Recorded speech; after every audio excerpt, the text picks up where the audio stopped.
최근에 저는 기도하면서 변화된 목회 환경에 대한 생각들을 많이 합니다. 코로나19의 여파로 인해서 변화된 사회 속에서 교회는 어떠한 변화를 해 가야 할 것인가, 그리고 그런 변화된 사회 속에서 우리의 신앙을 지키면서 교회는 어떻게 사역하고 그 변화된 사회 속으로 들어갈 수 있을까, 고민도 점점 깊어지는 그런 시대입니다.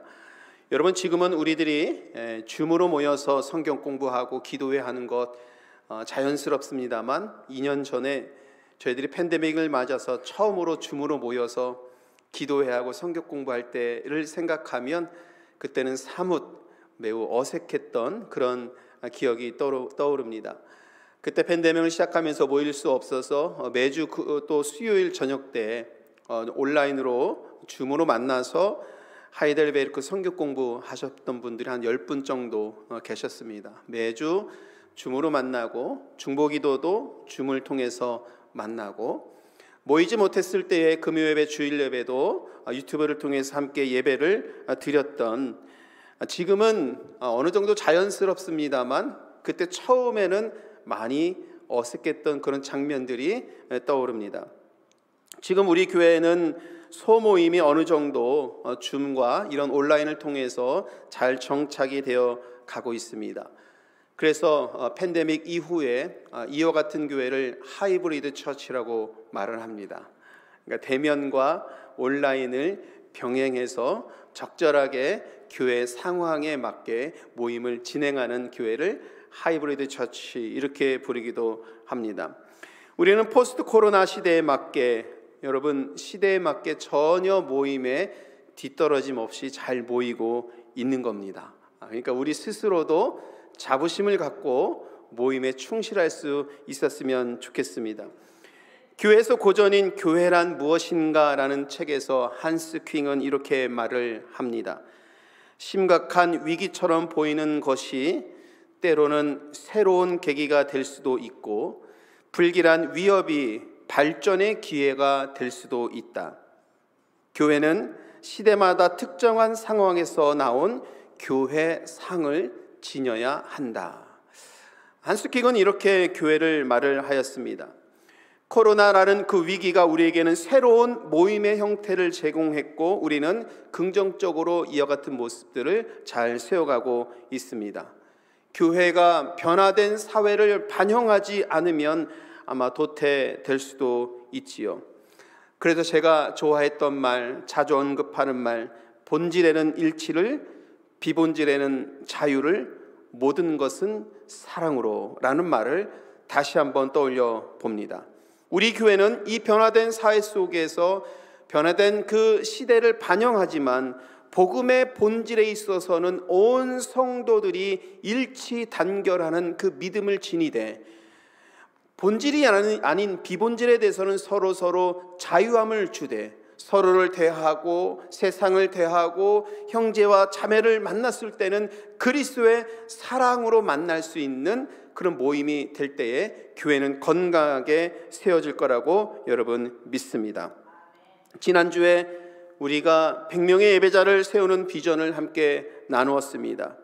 우리가 이 일에 모두가 한 마음으로 기도하고 전도하고 선교하는 그런 일에 마음을 품고 우리가 함께 기도하고 열심히 노력할 때에 정말 이 시대 속에서도, 어렵다고 말하는 이 시대 속에서도 샴버거 한인교회는 하나님께서 채워주시고 은혜 주시는 대로 건강한 신앙의 공동체를 이루어 갈 것이라고 여러분 믿습니다. 오늘 본문은 믿음에 대한 내용을 다루고 있습니다.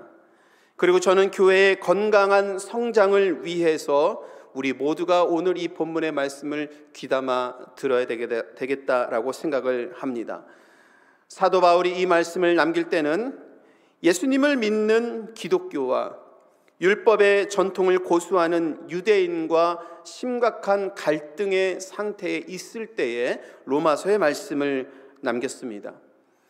유대인의 입장에서 보면 기독교는 유대 전통을 깨고 신생 종교, 즉 갓 출발한 새로운 종교처럼 그렇게 보일 뿐이었습니다.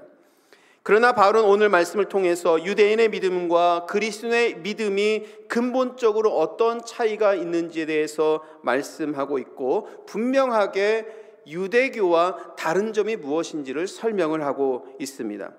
그리고 유대인들의 율법적이고도 권위적인 그 믿음을 폭로하면서 그리스도만이 참된 진리인 것을 이 말씀 속에서 주장하고 있습니다.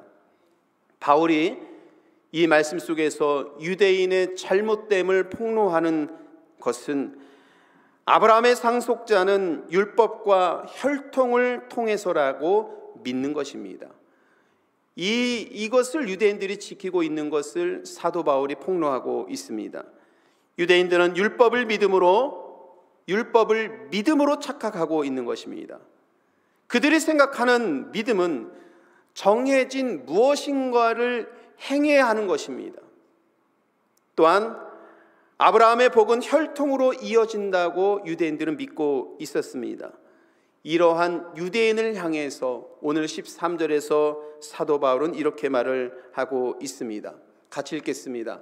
아브라함이나 그 손에게 세상의 상속자가 되리라고 하신 언약은 율법으로 말미암은 것이 아니요 오직 믿음의 의로 말미암은 것이니라. 자, 이 말씀의 핵심은 율법으로 된 것이 아니라 믿음으로 된 것이다 라고 간략하게 정리해 볼 수 있겠습니다. 사도 바울은 아브라함의 상속자는 오직 믿음으로 가능했다라고 분명하게 말씀하고 있지요. 사도 바울의 이 말씀은 사실은 창세기 15장 6절의 말씀을 분명하게 바울이 알고 있었던 것입니다. 아브라함이 여호와를 믿음이 여호와께서 이를 그의 믿음으로 여기시고 그의 의로 여기시고 라고 이렇게 창세기 15장 6절에서 말씀하고 있습니다. 하나님께서 아브라함을 사용하신 것은 믿음이 있었기 때문입니다. 여러분, 아브라함의 시대 때는 율법이 없었지요. 가만히 우리가 성경 말씀을 보면 율법은 언제 하나님께서 주신 것입니까? 출애굽 이후에 시내 산에 있는 이스라엘 백성들에게 모세를 통해서 하나님께서 율법을 주신 것입니다. 창세기에 나와 있는 아브라함에 대한 이야기는 오직 믿음에 대한 이야기라는 것입니다. 하나님께서 명령하신 곳을 향해서 떠나야 했던 것은 아브라함이 믿음이 있었기 때문이죠. 창세기는 믿음에 대한 이야기입니다. 아이를 낳지 못했을 때 하늘의 별처럼 많은 자손을 주겠다는 하나님의 말씀을 믿어 포기하지 않았습니다. 그렇게 힘들게 낳은 아들 이삭, 하나님께서 제물로 바치라고 말씀하셨을 때 정말 믿기지 않는 하나님의 명령이 그에게 떨어졌을 때 아브라함은 믿음으로 행하려고 하였습니다. 그러니까 여러분, 창세기에 나와 있는 아브라함에 대한 말씀은 오직 믿음에 대한 이야기라는 것입니다. 율법 이전에 있었던 아브라함에 대한 이야기는 믿음에 대한 말씀, 바로 이 이야기를 유대인들은 율법으로 대치한 것입니다.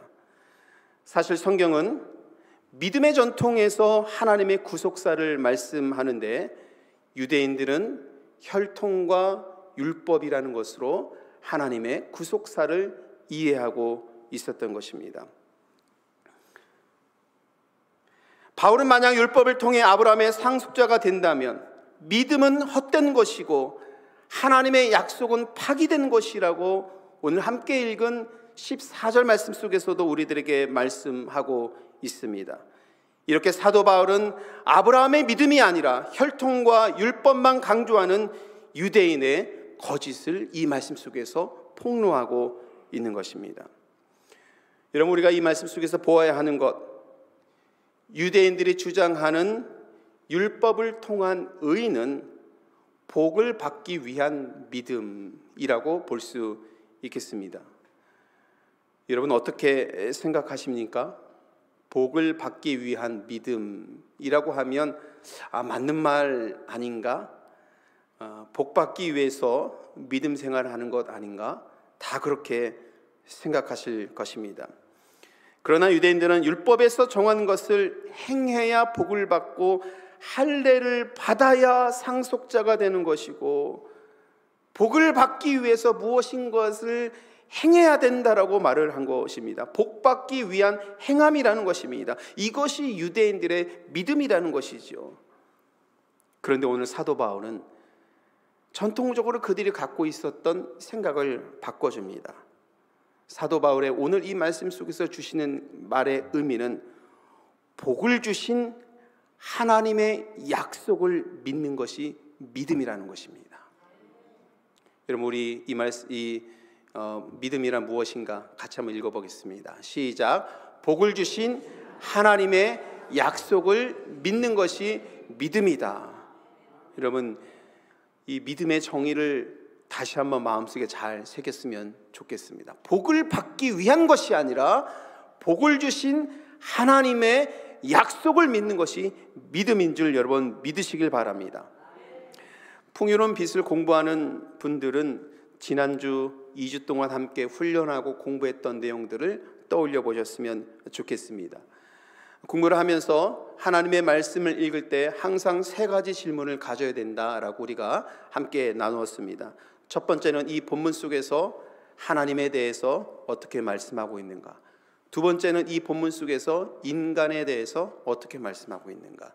세 번째는 이 본문 속에서 하나님의 약속과 명령과 경고를 어떻게 말씀하고 있는가. 그것을 찾아서 읽어갈 때에 하나님의 그 깊은 하나님의 뜻을 우리가 알 수 있다라는 것을 함께 나누었습니다.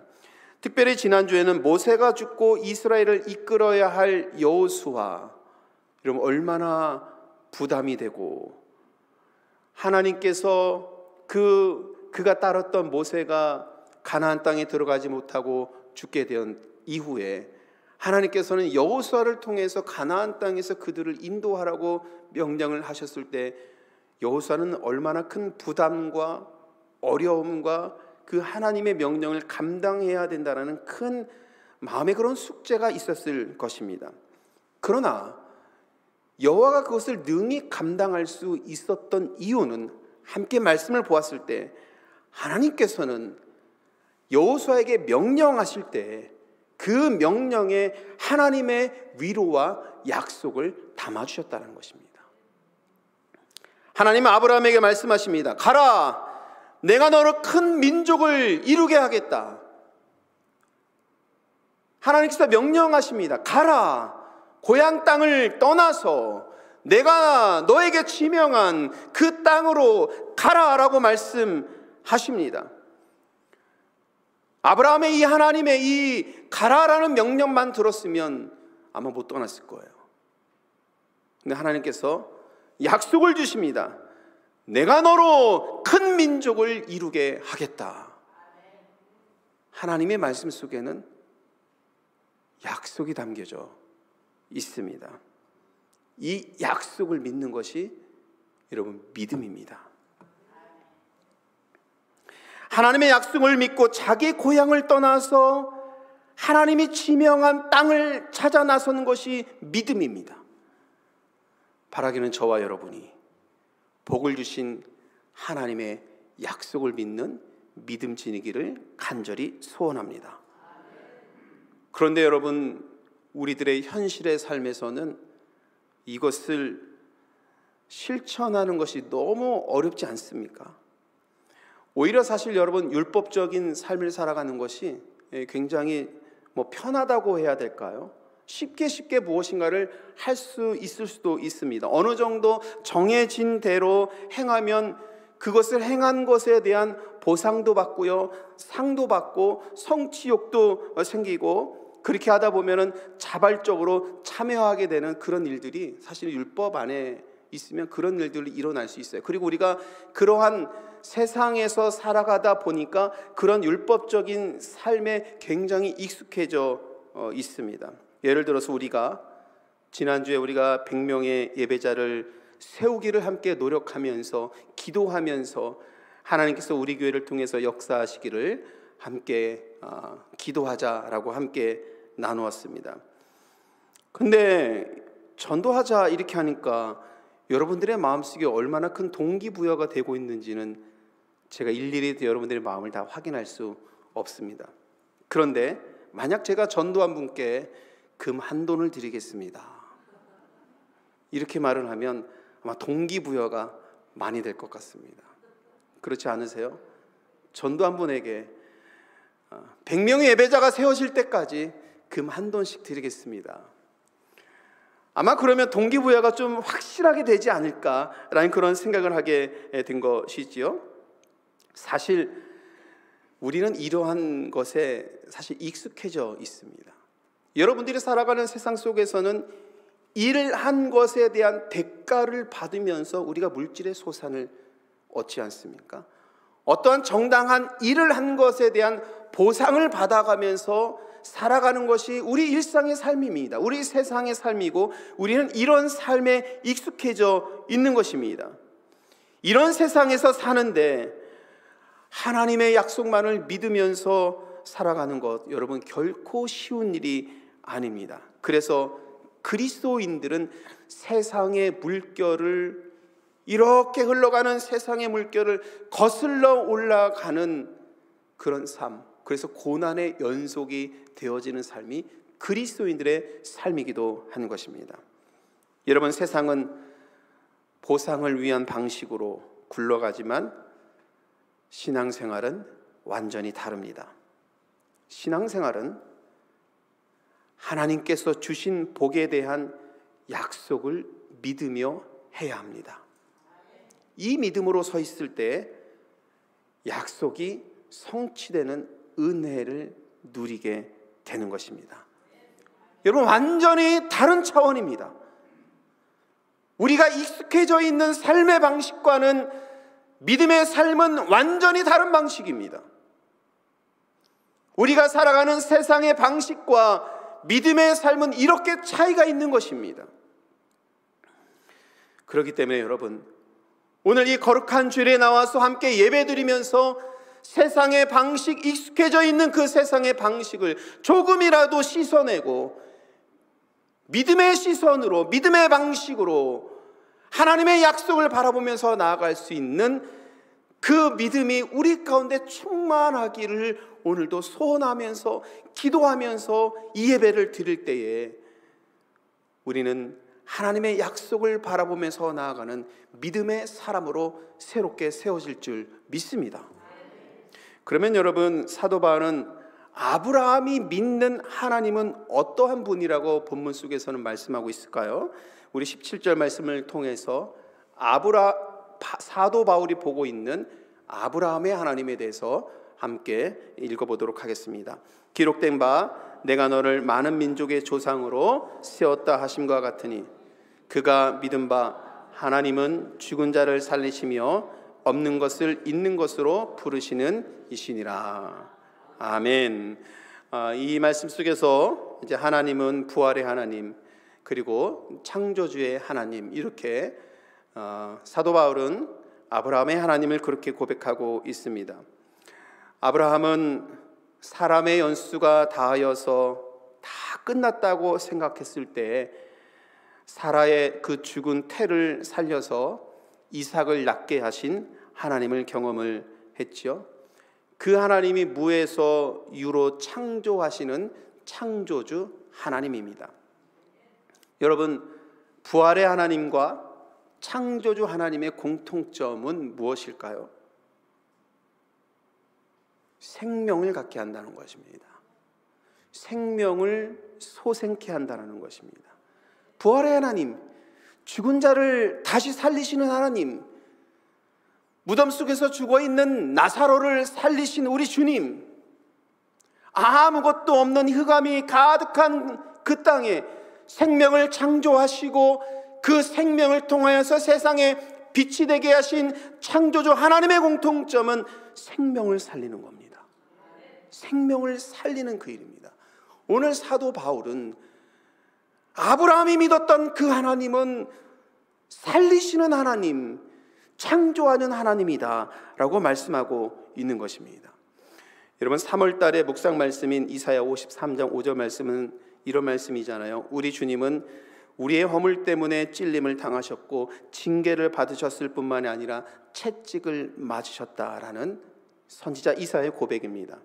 우리 주님 그렇게 십자가에서 죽으셨습니다. 세상은 십자가에서 피 흘리며 죽은 예수님을 조롱하였지만 부활의 하나님은 예수님을 살리고 하늘로 승천하게 하셨습니다. 하나님은 죽은 자를 살리시며 창조하는 하나님의 영으로 생명을 갖게 합니다. 오늘 사도 바울이 아브라함의 하나님을 부활의 하나님, 창조의 하나님으로 고백하는 바울의 고백이 우리의 고백이 되어야 될 줄 믿습니다. 여러분, 저는 이 말씀을 읽으면서 그러면 오늘 2023년도 3월 첫째 주일, 오늘 이 말씀을 읽는 우리들에게 이 본문의 의미는 무엇일까? 하나님께서는 오늘 이 말씀을 주일 설교를 통해서 함께 나누게 하시고 함께 나누면서 본질적으로 우리들에게 주시는 의미가 무엇인가 곰곰이 생각해 보았습니다. 이 말씀을 17절 말씀을 묵상하면서 제 마음속에 먼저 감동이 된 것은 우리의 믿음 없음에 대한 회개였습니다.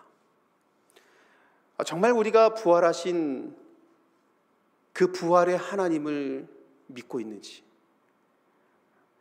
정말 내가 창조의 영으로 살리시는 하나님의 능력을 믿고 있는지, 믿음 없는 제 마음을 바라보면서 하나님께 먼저 회개했습니다. 그러면서 우리들의 상황과 여건과 여러 가지 모습들을 쭉 묵상하고 생각하며 기도해 보았습니다. 언젠가부터 우리는 패배주의에 사로잡힌 것 같습니다. 아마도 우리가 미국 땅에서 이민자로 살아가면서 여러 가지 실패를 경험하면서 그런 면도 있는 것 같기도 하고, 또한 교회적으로 볼 때 이민교회가 겪은 여러 가지 상황을 볼 때 우리들의 마음속에는 패배주의가 가득한 것 같습니다. 개인도 그렇고 가정이나 교회도 그렇습니다. 특히 교회의 미래를 말할 때 우리는 다소 부정적입니다.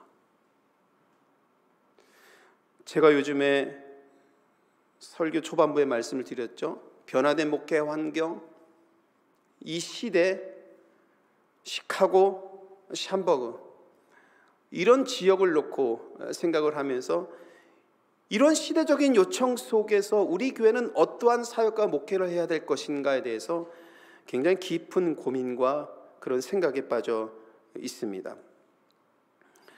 사실 우리는 암담한 이민교회를 생각하면서 걱정하고 있습니다만, 사실 여러분 더 심각한 것은 한국교회입니다. 한국교회 상황을 조사한 데이터를 제가 찾아보니까 코로나 이전에 교회 학교가 없는 교회가 전체가 60%가 넘었다고 합니다. 교회 학교가 아예 없는 교회가 60%가 넘는 거예요. 10개 중에 6개 교회가 교회 학교가 아예 없는 겁니다. 한 도시의 100개 교회를 조사해 보니까 주일학교 사역자를 두고 있는 교회는 단 2교회였습니다. 코로나 이전의 상황입니다. 코로나 이후의 상황은 어떨까요? 더 심각하겠죠. 젊은이들이 사라지는 교회, 그래서 교회에 미래가 없다고 말하는 그런 말들이 많아집니다. 마치 유럽의 교회와 같이 되어가고 있다라고 다소 부정적으로 우리는 말을 합니다. 여러분, 이민교회를 바라보는 우리들의 시선과 마음과 미래들도 다르지 않습니다. 우리 교회는 오랫동안 영어 사역자를 모시려고 수년간 기도하고 모시려고 기도하고 여러 가지로 알아보고 있습니다. 제 주변에 있는 모든 목사님들께 제가 전화를 해서 꼭 좀 찾아달라고 말하면 목사님들이 꼭 저에게 말을 합니다. 찾으면 나에게 좀 먼저 보내주시오. 저희가 이렇게 웃습니다만 정말 그렇습니다. 주변에 좋은 영어 사역자를 찾으면 먼저 좀 소개 좀 해주십시오 라는 것이 대부분의 목사님들의 반응입니다. 신학교에, 여러분 시카고에 신학교가 많잖아요. 저도 시카고에서 공부를 했습니다만 맥코믹 신학교에서 MDB 과정을 하고 시카고 신학대학에서 박사 과정을 끝냈는데 거기에 한국 2세는 전무합니다. 저 때만 해도 달랐어요. 저 때만 하더라도 젊은 그 미국 학생들이 얼마나 많았는지요. 대학 갓 졸업하고 온 그런 젊은 학생들도 많았고, 그리고 2세들도 많았고, 물론 1세들도 한국에서 온 저처럼 유학 온 학생들도 많았습니다. 근데 지금 시카고에 있는 신학교의 형편이 어떻게 되냐면 젊은 사람의 신학생이 없다 보니까 수업이 다 야간 수업으로 바뀌는 거예요. 왜냐하면 낮에 일을 하고 오시는 중년의 분들이 다 신학 공부하러 오는 거지요. 우리의 형편과 우리 주변의 상황은 이렇구나라는 생각을 하게 됩니다. 이민교회도 한국교회처럼 노령화되고 2세는 떠나가고 이런 시대적 상황을 보면서 우리는 참담한 우리 현실을 보기도 합니다. 그러나 여러분, 저는 교회를 향한 하나님의 약속을 믿습니다. 저는 이 하나님의 약속을 믿기 때문에 이민교회를 섬기고 있는 겁니다. 저는 이 이민교회를 향한 하나님께서 분명히 저에게 주신 창세기 12장 아브라함, 이민자 아브라함을 통해서 하나님께서 보여주신 그 분명한 뜻을 제가 보았기 때문에 저는 이민교회를 향한 하나님의 약속을 저는 믿습니다. 부활의 능력의 하나님이, 창조의 능력의 하나님이 죽은 사라의 태를 열어서 이삭을 낳게 하셨듯이 저와 여러분, 우리를 통해서 생명을 낳게 하실 것입니다. 하나님의 약속입니다. 여러분, 2년 전에 재직 수련회 하면서 제가 강의했던 내용이 있습니다.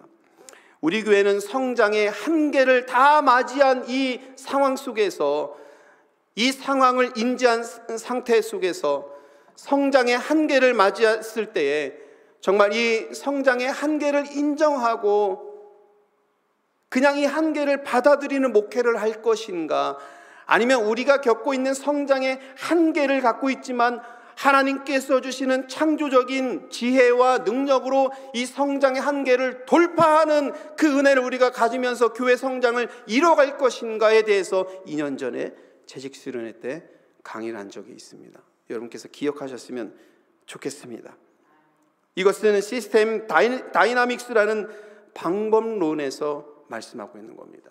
언제든지 모든 모임 속에서는 성장의 한계를 모든 생명체는 다 갖는다라는 거죠. 그러나 여기에서 그 한계점을 돌파하는 공동체가 있는데 그 공동체는 다른 공동체에서 생각하지 않는 뭔가 특별한 새로운 그것에 대해서 꾸준히 그것을 노력하고 세워가고 함께 나갈 때에 그 한계점을 돌파하여서 그 이상의 새로운 성장을 이뤄낸다라는 것입니다. 여러분, 저에게는 믿음이 있습니다. 하나님께서 우리의 한계를 돌파하는 사역과 비전을 주셔서 새로운 성장을 이루게 할 것이라고 저는 믿습니다. 교회를 향한 하나님의 약속은 파기되지 않는 것입니다. 우리는 이 믿음을 지녀야 하는 것입니다. 오늘 우리의 문제는 우리의 믿음 없음이 문제입니다. 오늘 우리의 문제는 하나님의 약속을 믿지 못하는 게 문제입니다. 우리가 온전히 하나님 바라보고 그 약속에서 이루어 주실 성취를 바라보고 온 성도들이 일치 단결하고 주의 일을 위해서 열심히 전도하고 선교하고 주님의 나라 영광을 위해서 나아간다라면 하나님께서 우리들에게 새로운 아이디어를 주시고 지혜를 주시고 일할 수 있는 손길도 보내주시고 새로운 성도들을 보내주셔서 사역하게 하시고 이런 일이 일어난다니까요. 가능합니다. 그렇기 때문에 여러분, 우리의 믿음 없음을 회개하고 교회를 향한 하나님의 약속을 굳건히 믿고 우리 샴봉하님께 모든 성도들은 한 마음으로 뭉쳐야 합니다. 그래서 여러분, 제가 이 말씀을 준비하면서 교회에 우리 교회가 앞으로 이렇게 됐으면 좋겠다 생각하는 것 중에 하나가 여러분, 줄다리기 하면 상대편하고 줄다리기면 줄을 탁 잡잖아요. 근데 앞에 사람이 으쌰 하고 탁 잡아당기는데 맨 뒷사람이 으에서 잡아당겼는데 샤에서 탁 잡아당기면 이 리듬이 안 맞는 거예요. 으쌰 하면 동시에 딱 잡아당겨야 그래 힘이 딱 생기는 거잖아요. 저는 찬양대가 으쌰 하면 여러분들이 으쌰 같이 했으면 좋겠습니다. 교회 이곳저곳에서 막 으쌰 하는 활동들이 막 일어나고요. 이제 우리가 3월 달부터 구역 모임도 본격적으로 시작하는데 시작하는데 모임에서도 뭔가 우리 안에서 막 으쌰 하는 그런 함성이 일어나고 그런 일이 일어났을 때 서로 손을 잡고 으쌰 해서 정말 하나님께서 우리 샴버가님 교회에서 통해서 주신 이 약속이 성취되는 은혜를 함께 누리면서 목도하면서 살아계신 하나님을 찬양하면서 우리 모두가 함께 이 믿음으로 세워져 가기를 간절히 소원합니다. 사랑하는 성도 여러분, 우리의 믿음은 복을 주신 하나님의 약속을 믿는 것입니다. 이 믿음으로 나아갈 때 십자가의 주님을 끝까지 바라볼 수 있습니다. 사순절 둘째 주일 우리의 약속이 되시는 예수님을 온전히 바라보는 저와 여러분 되시기를 우리 주님의 이름으로 간절히 축원합니다. 기도하십니다.